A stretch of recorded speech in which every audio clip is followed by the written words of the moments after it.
नमस्कार विद्यार्थी मित्रांनो, MPSC एक्झाम गाईड या यूट्यूब चॅनलवर आपल्या सर्वांचे स्वागत आहे. आज आपण 26 मार्च 2026च्या चालू घडामोडी बघणार आहोत. यामध्ये आपण 10 प्रश्न बघणार आहोत. आणि मित्रांनो, हा व्हिडिओ तुम्ही शेवटपर्यंत बघा, कारण की शेवटी आपण 2 मिनिटांमध्ये सर्व प्रश्नांची रिव्हिजन करणार आहोत. आणि तुम्हाला असेच जर प्रश्न रोज हवे असतील तर नक्की तुम्ही MPSC एक्झाम गाईड या यूट्यूब चॅनलला सबस्क्राईब करा. तर आजचा पहिला प्रश्न बघू आपण. मुख्यमंत्री देवेंद्र फडणवीस यांच्या हस्ते कोणत्या नवीन अत्याधुनिक स्मार्ट बस सेवेचे लोकार्पण करण्यात आले? तर याचं योग्य उत्तर आहे राजमाता जिजाऊ. तर मुख्यमंत्री देवेंद्र फडणवीस यांनी राजमाता जिजाऊ या नवीन 55 आसनी अत्याधुनिक स्मार्ट बस सेवेचे उद्घाटन केले. तर पहिल्या टप्प्यातील 50 बस 15 एप्रिल पर्यंत एसटीच्या ताफ्यात येणार असून त्या नागपूर विभागाला दिल्या जातील. तर या बसमध्ये 3x2 अशी आसनी व्यवस्था असून जास्त गर्दीच्या मार्गावर प्रवाशांना बसण्याची सोय व्हावी म्हणून हा याचा उद्देश आहे. तर परीक्षेसाठी हा खूप महत्त्वाचा प्रश्न आहे. तर मुख्यमंत्री देवेंद्र फडणवीस यांनी राजमाता जिजाऊ या अत्याधुनिक स्मार्ट बस सेवेचे लोकार्पण केले. तर आता पुढील प्रश्न बघू. उत्तराखंड नंतर समान नागरी कायदा विधेयक मंजूर करणारे भारतातील दुसरे राज्य कोणते ठरले आहे? तर याचे योग्य उत्तर आहे गुजरात. गुजरात विधानसभेने 24 मार्च 2026 रोजी समान नागरी कायदा विधेयक मंजूर केले.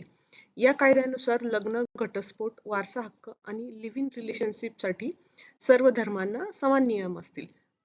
या कायद्यात अनुसूचित जमातींना त्यांच्या प्रथा जपण्यासाठी यातून सवलत देण्यात आली आहे. आणि या कायद्यानुसार लग्नाची नोंदणी न केल्यास 10,000 रुपये पर्यंत दंडाची तरतूद करण्यात आली आहे. तर उत्तराखंड नंतर समान नागरी कायदा विधेयक मंजूर करणारे दुसरे राज्य आहे गुजरात. हा एक महत्त्वाचा प्रश्न आहे, हा तुम्ही लक्षात ठेवा. तर पुढे प्रश्न बघू. नवी दिल्लीत झालेल्या ब्रिक्स वुमन CCIWE परिषदेत कोणाला वुमन एम्पॉवरमेंट ट्रेलब्लेझर्स अवॉर्डने सन्मानित करण्यात आले आहे? तर याचे योग्य उत्तर आहे कल्पना सोरेन. तर मुख्यमंत्री हेमंत सोरेन यांच्या पत्नी आणि आमदार कल्पना सोरेन यांना हा पुरस्कार मिळाला आहे. महिला सक्षमीकरण आणि सर्वसमावेशक विकासासाठी त्यांनी केलेल्या कार्याची दखल या पुरस्काराद्वारे घेण्यात आली आहे. आणि यावेळी त्यांनी झारखंडमधील महिला बचत गटांच्या वाढत्या महत्त्वाबद्दल माहिती दिली. तर woman empowerment Trailblazers अवॉर्डने Kalpana Soren यांना सन्मानित करण्यात आले आहे. तर आपण आता पुढील प्रश्न बघू. पहिल्या नॅशनल इंडोर ॲथलेटिक्स चॅम्पियनशिपचे आयोजन कोणत्या शहरात करण्यात आले आहे? तर याचं योग्य उत्तर आहे भुवनेश्वर. भुवनेश्वर मधील ओडिसातील भुवनेश्वर येथील कलिंगा स्टेडियममध्ये या ऐतिहासिक पहिल्या स्पर्धेचे आयोजन करण्यात आले आहे. तर या 2 दिवसीय स्पर्धेत 97 महिलांसह एकूण 278 खेळाडूंनी सहभाग नोंदवला. तर यामध्ये लांब उडी प्रवीण चित्रवेल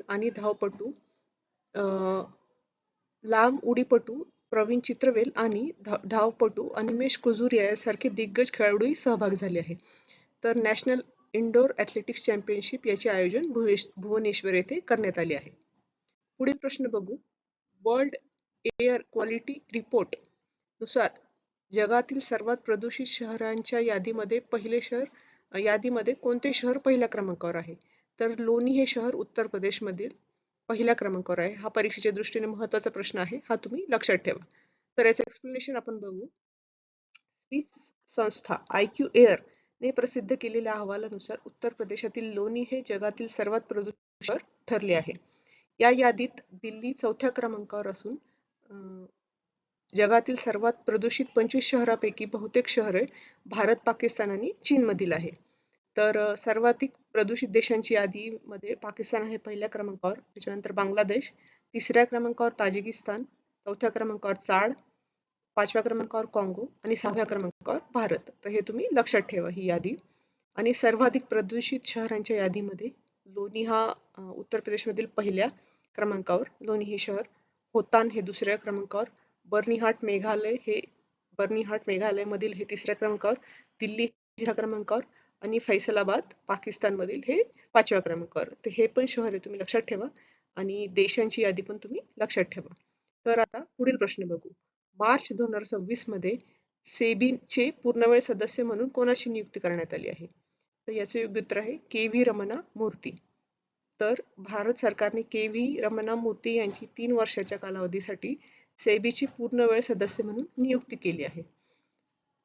सेबी ही भारतातील शेअर बाजार नियंत्रित करणारी प्रमुख संस्था आहे.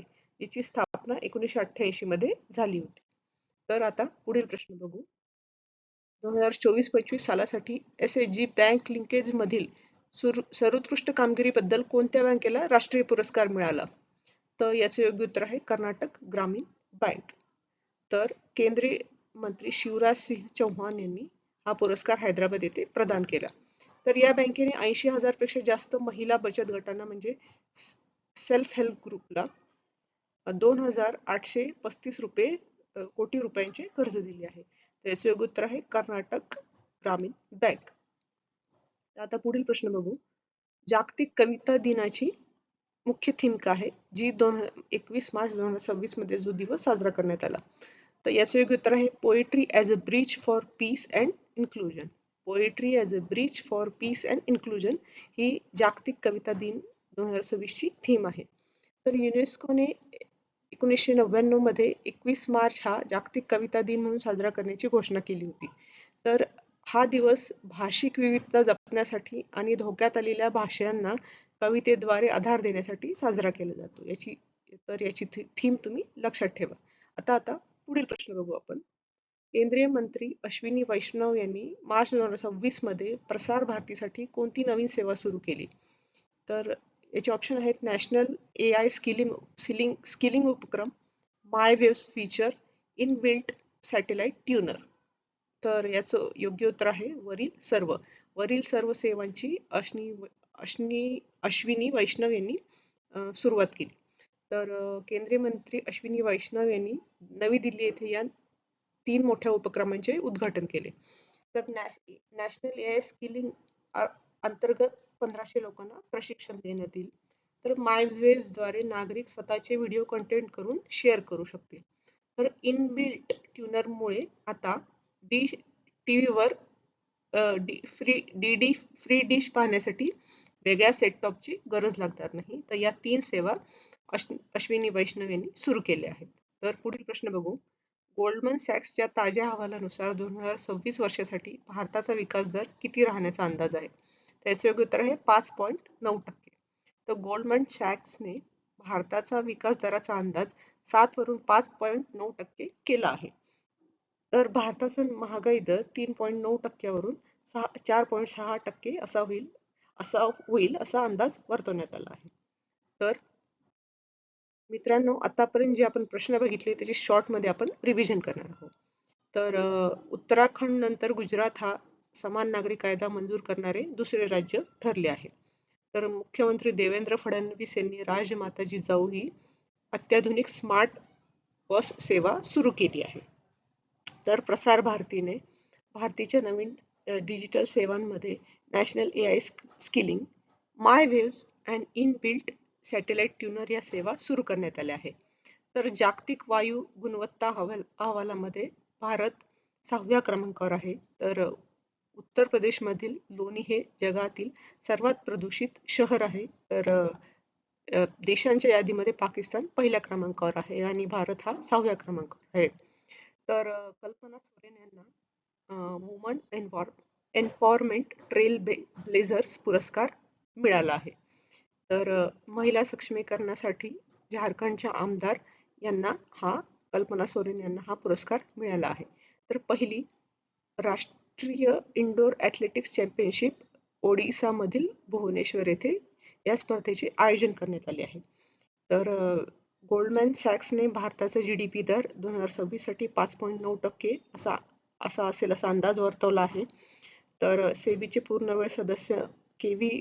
रमणा मूर्ती यांची नियुक्ती सेबीचे पूर्णवेळ सदस्य म्हणून करण्यात आली आहे आणि एस.एच.जी. बँक लिंकेज हा पुरस्कार कर्नाटक ग्रामीण बँकेला देण्यात आला आहे.